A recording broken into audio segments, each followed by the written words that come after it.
आइए हम मत्ती का किताब उसका 11 उसका 28 एक बार निकालेंगे।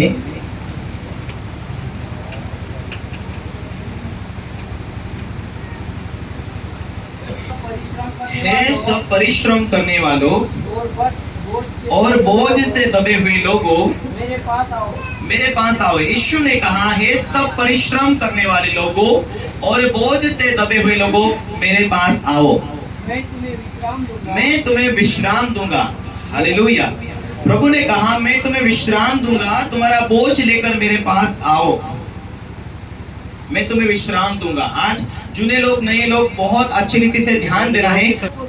प्रभु ने कहा, मेरा जुआ अपने ऊपर उठा लो और मुझसे सीखो क्योंकि मैं नम्र और मन में दीन हूँ। हालेलुया।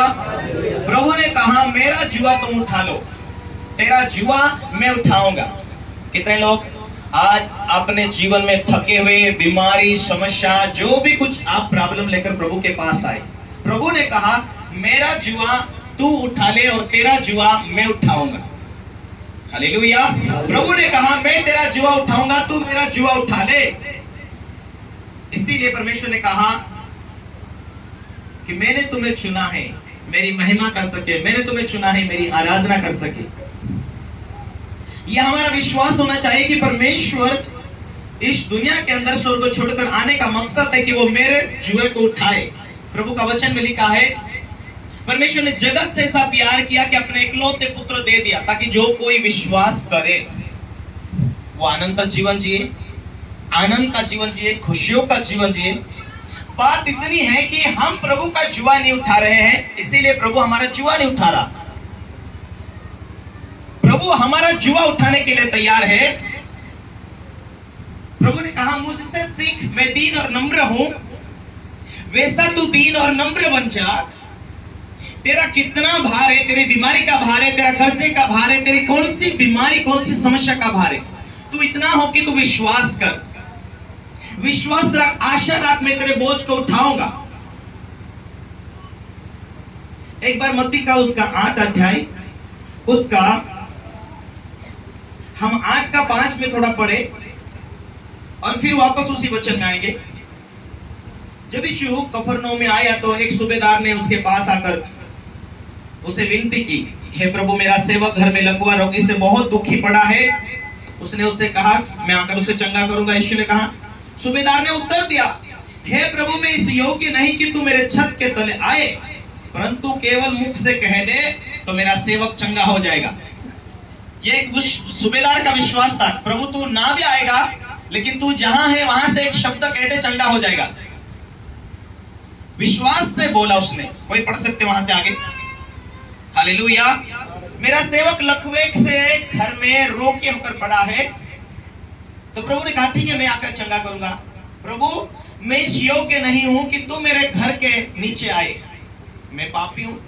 उसने कहा, हालेलुया, मुझ में कुछ कमियां हैं। उसने कहा, परंतु तू पवित्र है, तू परमेश्वर का जन है, तू मुख से कह दे तो मेरा सेवक जो घर में है वहां वो चंगा हो जाएगा। सिर्फ तेरे मुख से कहने की जरूरत है। उसने कहा, क्योंकि मैं भी एक पराधीन व्यक्ति हूं, मैं भी एक गांव का, इलाके का मुखिया हूं। मैं किसी को जा कहता हूं तो जाते हैं, किसी को आ कहता हूं तो वो आते हैं। उसने कहा, मैं अथॉरिटी को जानता हूं, मैं कानून को जानता हूं, अधीनता का पावर क्या है, कानून को मानने का पावर क्या है। Hallelujah, hallelujah. क्योंकि मैं भी पराधीन मनुष्य हूं और सिपाही मेरे अधीन हैं। जब मैं एक से कहता हूं जा तो वो जाता है, और दूसरे से आ कहता हूं तो वो आता है। प्रभु ये इसका विश्वास को देखकर कहा, मैं तो इस्राएल में भी इतना बड़ा विश्वास नहीं देखा। अपने लोगों से कहा पीछे मुड़कर, देखो इस व्यक्ति का विश्वास। हालेलुया। प्रभु ने कहा, जा, तेरा विश्वास जैसा है वैसा तेरे लिए हो जाएगा। आज जिस लोग चर्च में आते, प्रार्थना में आते, लेकिन क्या जाने किसका विश्वास कितना बड़ा और किसका विश्वास कितना छोटा। Hallelujah, hallelujah. प्रभु ने उससे कहा, तब यीशु ने सूबेदार से कहा, जा, 13 में, जहाँ जैसा तेरा विश्वास है वैसा ही तेरे लिए हो। और उसका सेवक उसी घड़ी चंगा हो गया। यीशु उसके घर में नहीं गया भी नहीं, क्योंकि उसने कहा तू सिर्फ मुंह से कह दे मेरा सेवक घर में हो, चंगा हो जाएगा। Hallelujah, hallelujah. एक जागे प्रभु यीशु मसीह एक 38 वर्ष के रोगी को चंगा करता है। चंगा करने के बाद में कहा जा फिर से पाप मत करना, ऐसा ना हो कि फिर से यह समस्या तेरे जीवन में आ जाए, इससे बड़ी समस्या आ जाए। हालेलुया। प्रभु आज हमें यही कहता कि मैं तेरा जुआ उठाना चाहता हूं। हम विश्वासी लोग कितने दिन जुआ उठाते? प्रभु के काम को कितने दिन तुम करोगे? प्रभु के लिए कितने दिन जियोगे? प्रभु के लिए कितने दिन नम्र बनोगे? प्रभु के पीछे कितने दिन पवित्रता से चलोगे? 4 महीने, 5 हफ्ते, 1 साल, 2 साल, फिर जुआ आ जाता है, फिर आगे बढ़ने का रास्ता नहीं दिखता है, फिर अगुवाई नहीं मिलती, फिर दर्शन नहीं मिलते। क्यों? मनुष्य के लिए मार्ग नहीं खोल रहा है। Hallelujah, hallelujah. हमें एक विश्वास होना चाहिए। प्रभु ने कहा मेरा धर्मी जन विश्वास से जीवित रहेगा। आज मेरा जुआ उठाने के लिए कोई व्यक्ति है जो स्वर्ग से आया है, मुझे उसके ऊपर बिलीव करने की जरूरत है, उसके ऊपर आशा करने की जरूरत है, उसके ऊपर विश्वास करने की जरूरत है। आज तेरे साथ परमेश्वर है, आज तेरे साथ तेरा बोझ को उठाने के लिए परमेश्वर है। आज तेरा विश्वास क्या है? उस सूबेदार का विश्वास तो यह था कि प्रभु ने कहा जा तेरा विश्वास के अनुसार तेरे लिए हो जाएगा। सूबेदार ने कहा प्रभु मैं इस योग्य नहीं हूं कि तू मेरे घर आए। इतना बड़ा सूबेदार, गांव का मुखिया, उसके हाथ के नीचे पुलिस लोग हैं, किसी को भेजता है जाते, किसी को भेजता है, बोलता है वो आते हैं। उसने कहा प्रभु मैं इस योग्य नहीं हूं, तू पवित्र है, तू परमेश्वर का जन है, तू एक शब्द कह दे तो मेरी परिस्थिति ठीक हो जाएगी। तू एक शब्द कह दे मेरे घर के अंदर जो बीमार व्यक्ति है, मेरा दास बीमार है, वो चंगा हो जाएगा। आज विश्वासी लोग समझो, जो तुमने आशा किया है कि मुझे मेरी किडनी को नया करने के लिए, मेरे फेफड़े को नया करने के लिए, मेरी बीमारी के हर एक शरीर के क्षेत्र को नया करने के लिए मेरा मसीहा मेरे साथ है, वो आज मेरा विश्वास मेरी प्रार्थना के अनुसार मुझे उत्तर देता। ये आप लोगों को लगना चाहिए कि मेरा बोझ उठाने के लिए मसीहा स्वर्ग से आया है, वो मेरे साथ रहता है। हालेलुया। एक दूसरे को कहो तेरा भार उठाने के लिए परमेश्वर खड़ा है। 4 दिन का विश्वास नहीं है। जब तक हम जिंदे हैं तब तक परमेश्वर हमारे साथ है। हर एक दिन उसके राज में हम पहुंचेंगे, वहां भी वो साथ है। Hallelujah, hallelujah, hallelujah. इसीलिए बाइबल कहती है कि परमेश्वर ने जगत से प्यार किया और अपने इकलौते पुत्र को इस दुनिया में भेजा।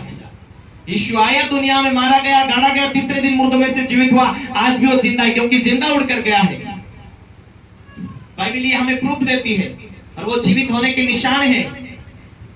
यदि तुम उस पर विश्वास करेंगे तो जो मैं काम करता हूं तुम भी करोगे।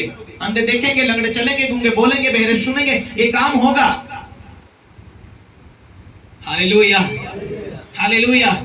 एक दूसरे को कहो तेरी परिस्थिति बड़ी नहीं है, सिर्फ प्रभु का बोझ लेकर चलना है। प्रभु ने जो तुझे जुआ दिया उसके उठाकर चलना है। आमीन, हालेलुया, हालेलुया। परमेश्वर आज यूं ही आपके जीवन को, परिस्थिति को बदलना शुरू करता है, लेकिन बात इतनी है कि हम प्रभु के जुए को सही से संभाल नहीं रहे। आज भार लेते हैं, कल फेंक देते हैं। क्या हुआ? इस्राएली लोग जो परमेश्वर ने उसे मिस्र की गुलामी से बाहर निकल कर लेकर आया। क्यों? क्योंकि वो वहां आराधना नहीं कर पा रहे थे, क्योंकि वहां परमेश्वर की प्लान थी उनके लिए। परमेश्वर उनके बाप दादों से वायदा किया था, उनके बाप दादे तो मर गए थे, पर परमेश्वर का प्लान था कि उन्हें गुलामी में से निकाले, बीमारी में से निकाले, और परमेश्वर उन्हें उनके रास्ते पर लेकर चले, उनके लिए जो परमेश्वर की योजना वहां लेकर चले। हालेलुया। ताकि वो आराधना कर सके, महिमा दे सके, खुद का उनके जीवन में आशीष आ जाए, खुद की जमीन हो, खुद का घर हो। ये परमेश्वर का प्लान था। गुलामी में वो योग्य आराधना नहीं कर पा रहे थे, रास्ते से परमेश्वर ने निकाल कर लेकर आए। बड़े बड़े काम किया परमेश्वर ने, फिर भी उन लोगों ने कुड़कुड़ाया। क्यों? क्योंकि आज बड़ा काम किया तो आज बड़ा विश्वास है, काल कुछ काम नहीं हुआ तो उनका विश्वास डगमगा जाता है। आज विश्वासी लोगों की यही हालत है कि आज हम विश्वास के द्वारा जीते नहीं थे, विश्वास के द्वारा बोलते नहीं, प्रार्थना करते, आराधना करते, तुम्हारे जीवन के अंदर परमेश्वरीय सामर्थ्य बढ़ती जाती है। आमीन। क्योंकि उसी सामर्थ्य के द्वारा बिच्छू का जहर, सांप का जहर, बीमारी के कीटाणु, जादू टोना की शक्ति उसी सामर्थ्य के द्वारा खत्म होती है और तुम चंगे होते हो। हालेलुया।